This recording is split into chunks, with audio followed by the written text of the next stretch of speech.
आज हमारी second video है। सेकंड वीडियो में आज हम पढ़ेंगे सेंट्रल टेंडेंसी के बारे में।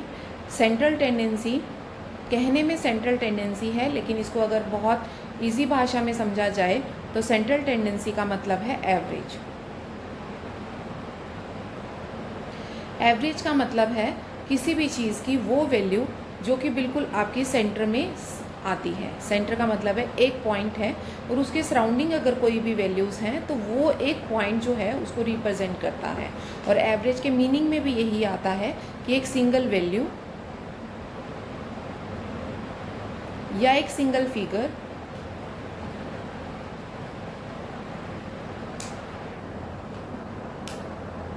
Represent the whole data.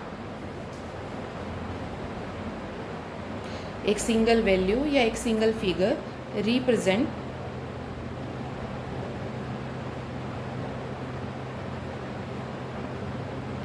कि कोई भी एक सिंगल वैल्यू से मतलब है कोई भी नंबर, जैसे 30 है, 20 है, 12 है, ये कोई भी नंबर जो है वो आपकी एक पूरे के पूरे डाटा को रिप्रेजेंट करता है। अगर आपका डाटा 100% का है, मीन उसमें आपके डाटा में 100 नंबर्स हैं और उसमें से किसी एक नंबर को आपने चूज़ कर लिया तो ये नंबर इस पूरे डाटा को रिप्रेजेंट करेगा। That is your average. तो इसके बाद हम बात करेंगे टाइप्स ऑफ एवरेजेस की। बेसिकली जो एवरेज हैं वो आपके 5 टाइप के हैं, जिनमें से फर्स्ट आता है आपका मीन, जिसको कि हम AM भी बोलते हैं या इसको फुल फॉर्म में अर्थमेटिकल मीन बोला जाता है। दूसरा आपका आता है मीडियन और थर्ड वन आपका आता है मोड। फोर्थ वन जो नंबर है वो आपका जाता है ज्योमेट्रिक मीन।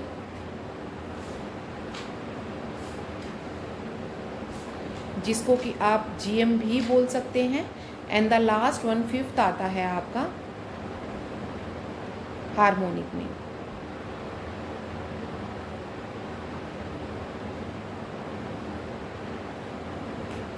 तो आज जो हम स्टडी करेंगे वो आज हम अर्थमेटिकल की मीन की बात करेंगे। अब बात आती है जो आपका अर्थमेटिकल मीन है वो क्या है। तो कहते हैं अर्थमेटिकल मीन भी हमारा सब डिवाइड कर दिया जाता है 2 पार्ट्स में। एक होता है हमारा सिंपल अर्थमेटिकल मीन और दूसरा हमारा आता है वेटेड अर्थमेटिकल मीन। अब वो कहते हैं जो सिंपल अर्थमेटिकल मीन होता है वो कैसे है। वो कहते हैं सिंपल अर्थमेटिकल मीन, जैसे कि इसके नाम से ही पता चल रहा है सिंपल, तो सिंपल अर्थमेटिकल मीन बहुत ही ज़्यादा सिंपल है। और उसके अंदर आपका क्या है कि जो आपकी फॉर्मूले हैं बेसिकली वो आपके बहुत ज़्यादा इजी हैं, उनकी कैलकुलेशंस बहुत ज़्यादा इजी है, इसीलिए उसे सिंपल अर्थमेटिकल मीन बोला जाता है। अर्थमेटिकल मीन जो है उसको अप्लाई करते हुए हमें 2 मेथड्स को यूज़ करना है। उसमें फर्स्ट वन मेथड आता है आपका डायरेक्ट मेथड। डायरेक्ट मेथड का मतलब है आपके जो ओरिजिनल डाटा है, जो ओरिजिनल क्वेश्चन दिया हुआ है उसके साथ बिना छेड़छाड़ किए जब आप उस क्वेश्चन से मीन निकालते हैं तो उसे बोलते हैं आप डायरेक्ट मेथड। तो यहाँ पर आपका मीन निकालने का फॉर्मूला है समेशन x/n। लेकिन बात यहाँ पर इससे पहले मैं आपको बताना चाहूँगी कि जो ये डायरेक्ट मेथड है ये ऐसे ही एप्लीकेबल नहीं हो जाएगा। उससे पहले हमें क्या करना पड़ेगा, हमें सीरीज़ के बारे में जानना पड़ेगा जो मैंने आपको लास्ट वीडियोस में बताई थी। अब बात आती है कि इंडिविजुअल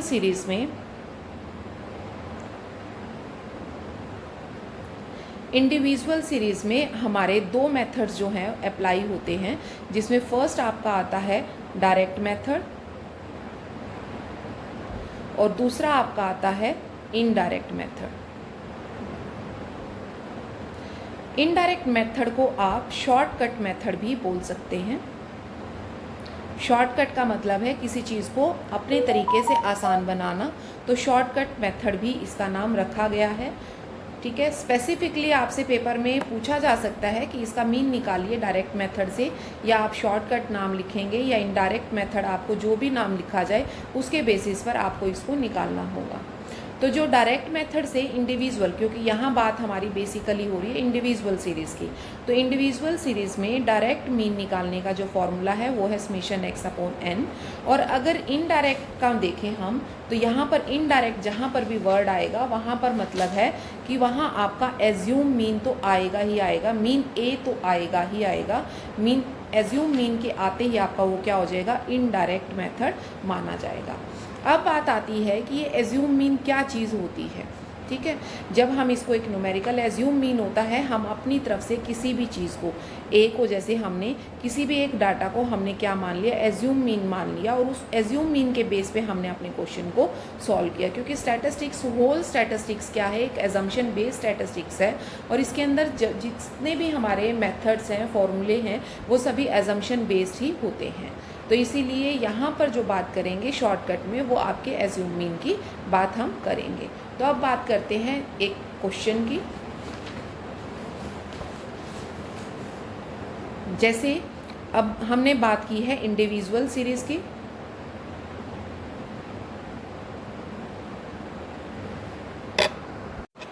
इंडिविजुअल सीरीज़ के क्वेश्चन को बिल्कुल इजीली हम करेंगे दोनों मेथड से, डायरेक्ट से भी इनडायरेक्ट से भी। जैसे फॉर एग्जांपल मान लो आपको 10 स्टूडेंट्स का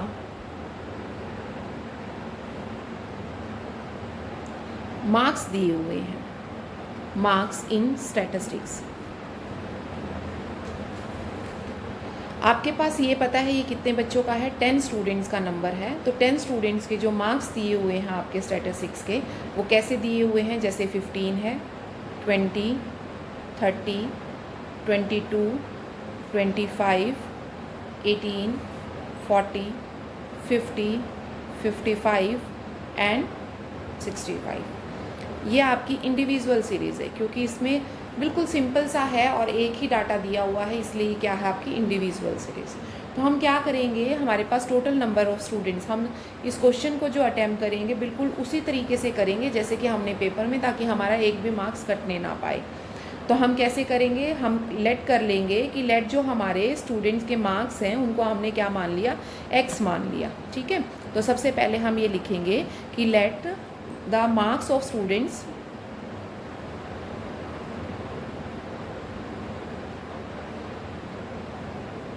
डिनोटेड बाय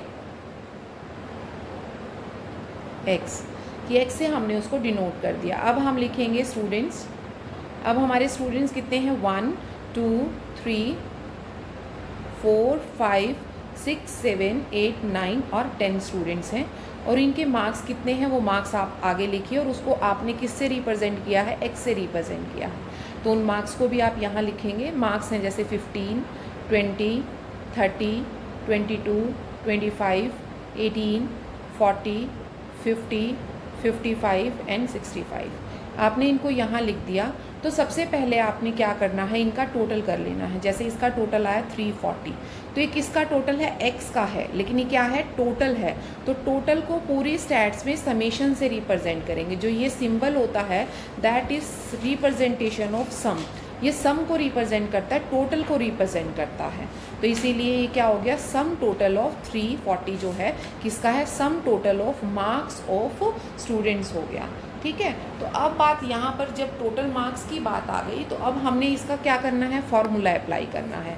अब याद करिए जब हमने डायरेक्ट मेथड लिखा था, तो डायरेक्ट मेथड में मैंने फॉर्मूला लिखा था, मीन को हमने हमेशा कैपिटल X बार से लिखना है। कई बच्चे इसको इस तरीके से स्मॉल x या कुछ भी लिख कर आते हैं, वो बिल्कुल गलत है तरीका।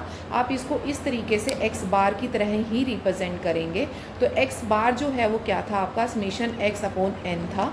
तो इस समेशन x का टोटल आप निकाल चुके हैं, और आपके पास n क्या है, n जो होता है वो नंबर्स ऑफ स्टूडेंट्स हैं, नंबर्स हैं टोटल, कि आपके पास कितने नंबर्स का डाटा दिया हुआ है, वो आपको कितने नंबर्स का डाटा है, वो आपको 10 नंबर्स का डाटा है। तो इट मीन्स आपके पास जो n है वो कितना है, 10 है। तो आप इसको 10 से डिवाइड कर देंगे, तो आपके पास जो 34 है that is your mean value, that is your answer.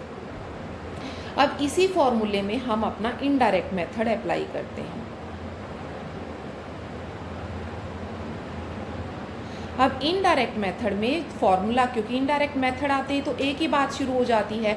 तो a प्लस क्या था, समेशन, फिर उसके बाद आपने क्या लिखा था, डी लिखा था, समेशन डी बाय एन था। अब बात ये आती है ये डी क्या चीज़ है, तो वो कहता है डी जो है वो है अगर एक्स में से आप एज्यूम मीन को माइनस करते हैं तो वो आपका डी रिप्रेजेंट करता है। तो देखिए अब मान लो मैं यहाँ डी की वैल्यू निकालती हूँ, मैंने यहाँ लिख लिया कि जो डी है वो क्या है, मेरा एक्स माइनस ए है। अब मैं यहाँ पर किसी भी एक वैल्यू को, आपकी मर्जी है आप किसी को भी ले लीजिए, जैसे फॉर एग्जाम्पल मैंने इसको क्या मान लिया, एज्यूम मीन मान लिया। तो मैंने इस डी एक्स में से डी को माइनस करना है, तो कहने का मतलब है मैं 15 में से 25 को माइनस करूँगी, फिर मैं 20 में से 25 को करूँगी, फिर 30 में से 25 को करूँगी, फिर 22 में से 25, फिर मैं करूँगी 25 में से 25, देन 18 में से 25, देन 40 में से 25, 50 में से 25, अगेन 55 में से 25 एंड 65 में से 25।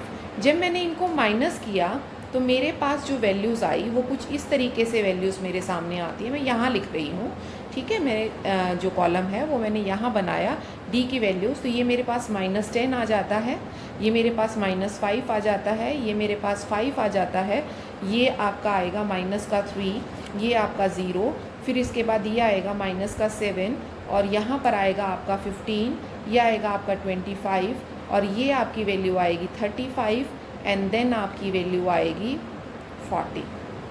आपके पास ये सारी वैल्यू आ जाती हैं। जब आप इन वैल्यूज़ को इसमें ऐड प्लस माइनस करते हैं, अब यहाँ पर थोड़े से मैथमेटिकली रूल यूज़ होते हैं। जैसे देखिए जितनी माइनस की आइटम है आपके पास, बेसिकली जो माइनस की आइटम है वो कौन कौन सी हैं, देखो इसमें जो यहाँ पर देखो माइनस की आइटम है, -10 है जैसे, उसके बाद -5 है, तो माइनस के आइटम्स को हम अलग से सम टोटल कर लेंगे। तो -10, -5, -15, -3, -18, -18 + 7, -25। तो इसका मतलब हमारे पास वैल्यू कितनी आ गई, -25। अब हम प्लस की वैल्यूज़ को ऐड करेंगे। प्लस की है आपके पास 5 के बाद है 15, देन अगेन 25, देन 35, देन 40। तो इनको जब मैंने ऐड किया तो ये आता है 120। इस -25 में से प्लस का 120 है, तो इसमें से इसको जब माइनस करेंगे तो मेरे पास बच जाता है प्लस का 95। अब ये जब प्लस का 95 बच गया तो अब मैंने फॉर्मूला अप्लाई करना है। फॉर्मूले में मैंने क्या करना है, इनडायरेक्ट मेथड का, कि assume mean plus summation d divide by n. अब एज्यूम आपने क्या किया था, एज्यूम ध्यान से देखिए, आपने यहाँ पर क्या किया है, 25 को एज अ एज्यूम मीन माना हुआ है। तो 25 को आपने एज्यूम मीन मान लिया। समेशन डी जो टोटल है वो आपने अभी 95 इसको निकाला है और उसके बाद इसको 10 से आपने डिवाइड किया तो ये 9 तो ये आपका जो आंसर है 34.5, ये आपकी क्या है, मीन की वैल्यू है, किससे, इनडायरेक्ट मेथड से। तो आज के लिए इतना ही, कल बाकी का करें।